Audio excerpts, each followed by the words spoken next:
Have you ever heard of Chief Big Bear? Well, he was a very interesting individual. He was born in 1825, and at the age of 40 he became the chief of his local Cree nation. In 1870 he actually led the Cree against the Blackfoot at the Battle of Belly River, the last Indigenous battle on the Canadian Prairies. Not just that, but he also held out from signing Treaty 6 because he knew the Canadian government was only making promises and telling the Indigenous what they wanted to hear.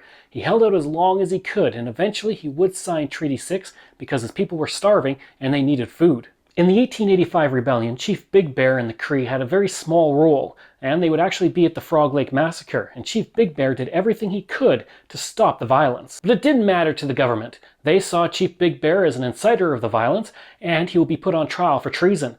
He couldn't speak English, and the trial was in English, and only one person came out in his defense. And in the end, he was sentenced to 3 years at the Stony Mountain Penitentiary.